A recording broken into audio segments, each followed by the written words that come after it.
This is episode 150 of Teacher Approved. You're listening to Teacher Approved, the podcast helping educators elevate what matters and simplify the rest. I'm Heidi. And I'm Emily. We're the creators behind Second Story Window, where we give research-based and teacher-approved strategies that make teaching less stressful and more effective. You can check out the show notes and resources from each episode at secondstorywindow.net. We're so glad you're tuning in today. Let's get to the show. Hey there, thanks for joining us today. In today's episode, we're looking at how guiding questions can elevate your procedures and sharing a teacher-approved tip for organizing things now to get ahead. We start our episodes with a morning message just like we used to do at morning meeting in our classrooms. This week's morning message is, what do you use for student whiteboard erasers? And people feel very strongly about whiteboard erasers, it turns out. Because we had almost 100 comments on this post. Yeah, it was kind of crazy. Well, Jennifer cut up old flannel bed sheets, and I did something similar with old t-shirts, so we got our erasers for free. But people have lots of cheap suggestions too. Cindy, Christy, and Deanne buy pieces of felt and cut them into fourths. I think a sheet of felt costs, $1.50, so that's a pretty cost-friendly eraser. Alina gets generic magic erasers and cuts those down. Daisy skips any cutting and just buys felt coasters from the dollar store. I thought this was such a good idea, so I went looking, just online. But I couldn't find any felt coasters at our Dollar Tree. But I did find a set of 8 on Amazon for $10. So, it's a little more than $1 per coaster. But what I like is that they come in this little metal rack that just keeps them all neatly stacked and contained. So I was thinking that could be really handy if, you have these all in a supply caddy, or if you're having, keeping these on the tables or desks, just a way to keep everything organized and contained. Yeah, that's a good idea. And I bet that these are a little sturdier and hold up longer than the pieces of felt maybe do. Yes, they're much thicker. Well, lots of people use socks. Some teachers go with black socks so they don't show stains. Some people stock up on baby socks at the dollar store. And some people just bring in their old socks that have lost their match. Many teachers mention that they like using socks because whiteboard markers can be kept inside. Julie, Katie, and Jody get those little round face scrubbers from the dollar store. Those are 3 in a pack, so that's a pretty good deal. And Sarah mentioned that she likes those because they're small enough to fit in pencil boxes. That's a good point. Some of these are kind of big. Steph bought actual 6-inch microfiber cloths, and she says they've held up for 5 years. Amanda says that in a pinch, her students just use a tissue. That works. Yep. I think I often was just all right, grab a paper towel. Heather and Arlene both like the small magnetic erasers. Tawanda says you can get 48 for $12 on Amazon, and they last for ages. Beth adds that since they're magnetic, they can stick on the sides of student desks, and since she numbers them, it's easy to return any stray ones to their owners. That's clever. Paula wins for the most economical, though, and she asks parents to send in used dryer sheets. She says they work great and take away all the marker residue. She stores them in a container and kids can just grab a new one whenever theirs gets yucky. She says it's part of their reduce, reuse, recycle lesson. Probably smells nice too. Yeah, and very earth-friendly. We'd love to have you join the conversation over in our Teacher Approved Facebook group. Well, I hate to break it to everyone, but we are into August now. I double-checked because it didn't seem possible, but the calendar has confirmed the Augustness of the situation. Oh, this is the kind of moment that makes us pause and ask, why do bad things happen to good people? We don't deserve this. No, we don't. And you don't deserve it either. If you want to hang out in the space of denial and bargaining for a little bit, you do that. Go back and check out episode 134, where we talk about the 10 stages of summer break. There is no rush. Well, guess it depends when your school starts. There might be a little bit of a rush, just like a tiny one if you are headed back to school in the next 2 to 4 weeks. How dare you? I'm sorry. Everybody just take a deep breath. We will get through this together. Well, if it really has to be back to school season, then it is time for Attaboy.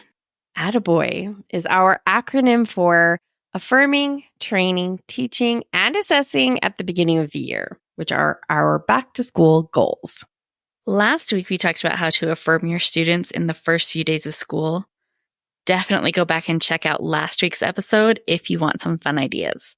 This week, we're moving into T for training. When we talk about training, we mean the procedures and expectations and routines your students need to master in order to function efficiently and independently in your classroom. We have got lots of episodes about how to teach procedures to your students. Yeah, you could go back to episodes 75 or 89 or 146, just to name a few. But today we're going to back up a little and talk about where to start with planning your procedures. If you don't have a clear vision of what your students should be doing, then your students definitely won't have that vision either. When it comes to teaching your procedures, the first thing you need to know is which procedures you need. We have an extensive checklist of possible procedures that might be useful in your class. You can find it in our store or click the link in the show notes. You can print the list and then, just check the ones you need. But if you do this digitally in Google Docs, you can just delete anything that doesn't apply to you. And then for the suggestions that are left, you can decide which ones you just want to explain and which ones need a full procedure with specific steps to follow. So this is the difference between telling students what to do if they are carrying something while walking in the hall and teaching students how to walk in the hall.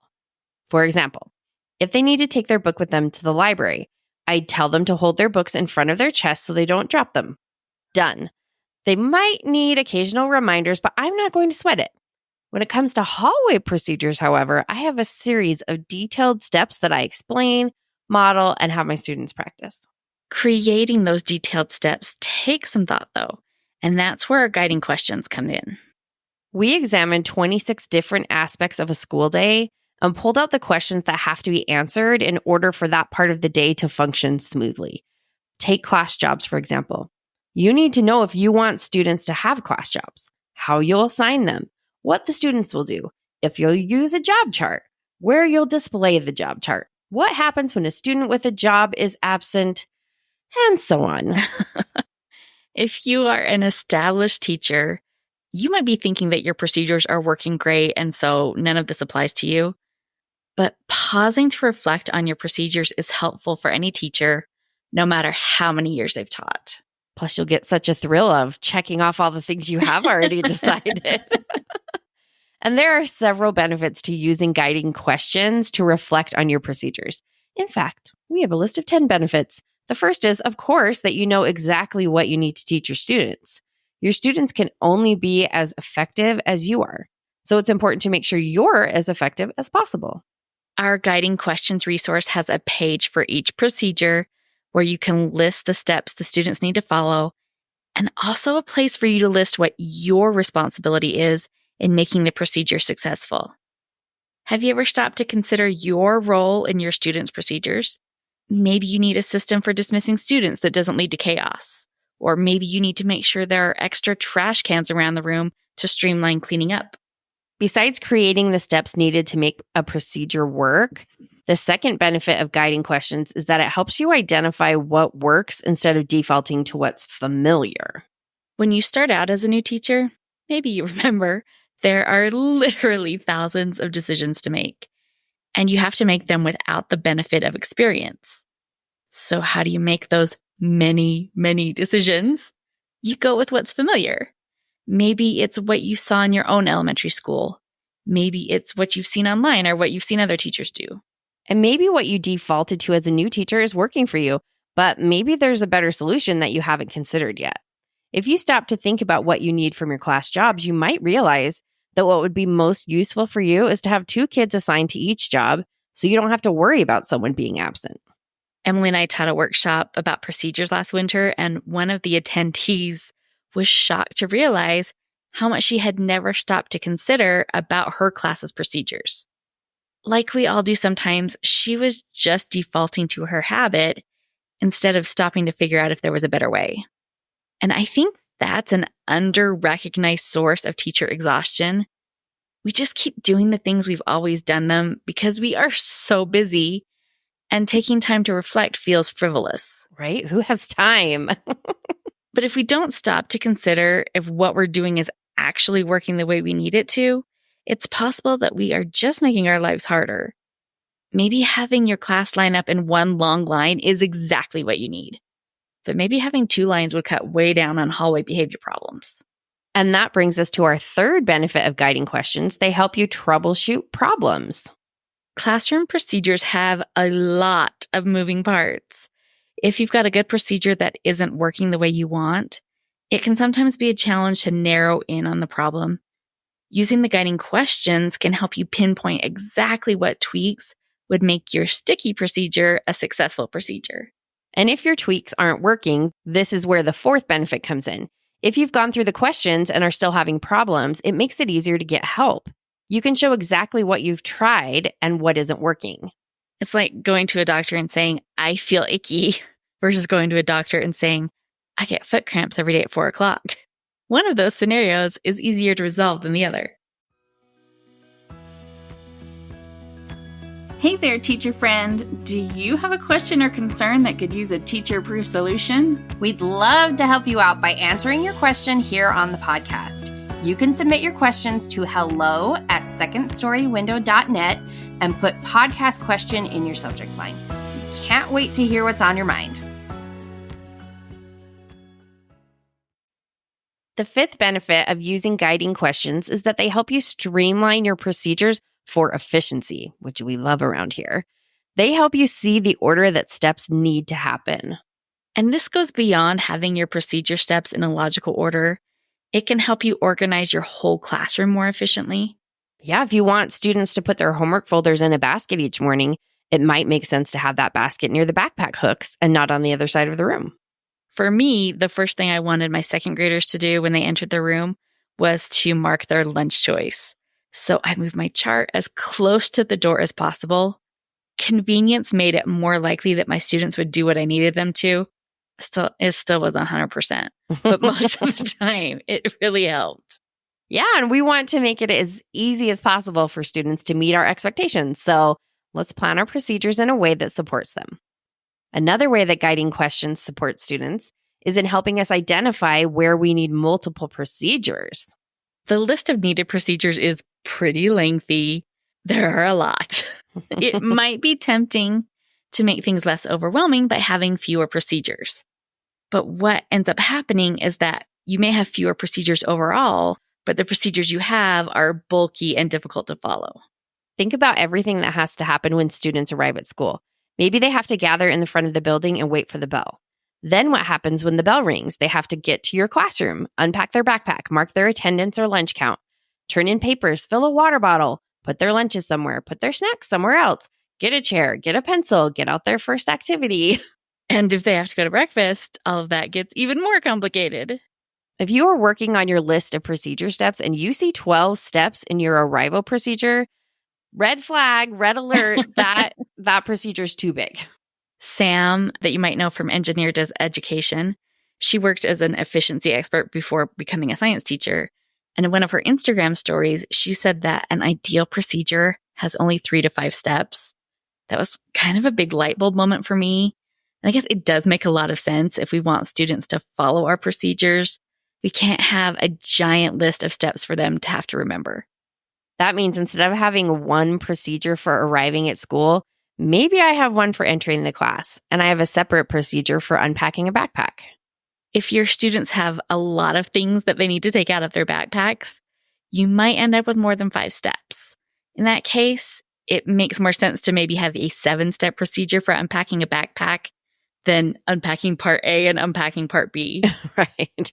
There comes a point with planning procedures where you have to weigh the outcomes. Is it more efficient to have 2 short procedures for unpacking a backpack, or is it more efficient to just have one longer procedure? And this is why it is so helpful to write down every step before you start making your plans. It's a way to get fresh eyes on things. And when you do, you might find that instead of a dismissal procedure, you need a cleaning up the room procedure and a putting things in your take-home folder procedure and a waiting for the bus procedure. The 7th benefit to using guiding questions to plan your procedures is that they give you psychic powers. Okay, explain, please, Heidi. Well, part of being a prepared teacher is having a plan for issues that have not happened yet. But let's be honest, they are likely to be in your future.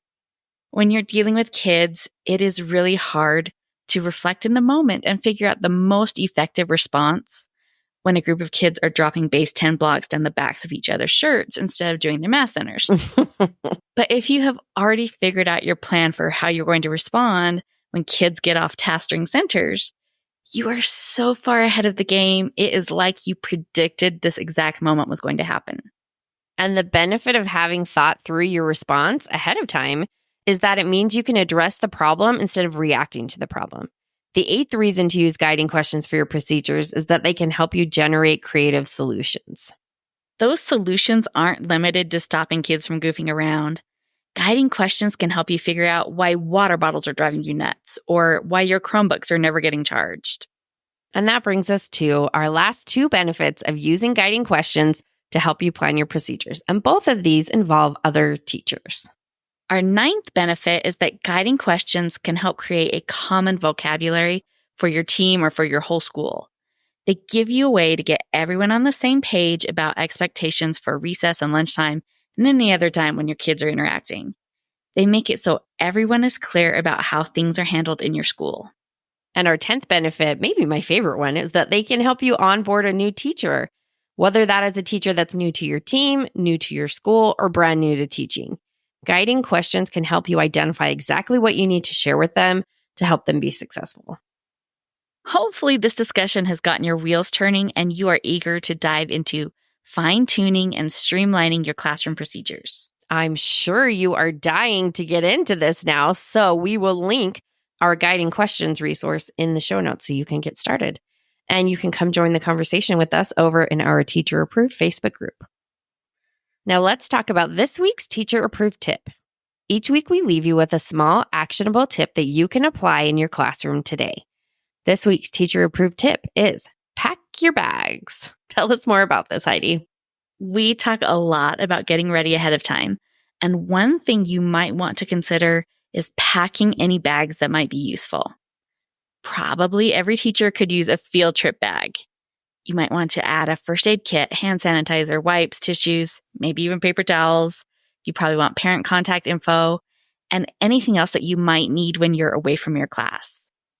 If you have recess duty, you might want a small bag that you can take out with you that has Band-Aids and tissues and a whistle. You could even pack an emergency classroom kit. And you can extend this beyond emergency planning. Maybe you have a chair cover and some desk decorations that you put out for birthdays. Keeping them all together in a bag might be the easiest storage option. Or if you have a bunch of stuff you need to leave for the substitute teacher, a sub bag might save you from having to go through a bunch of cupboards to get prepared for a sub. I wanted to use this prompt as a morning message, but I was worried that it was too niche and it wouldn't get any responses. We would absolutely love to know if you have bags prepared for certain teaching events. This is right up our alley. We want to know all the details. So stop by the Facebook group and tell us all about them. To wrap up the show, we are sharing what we're giving extra credit to this week. Emily, what gets your extra credit? I'm giving extra credit to my new sunshade for my minivan.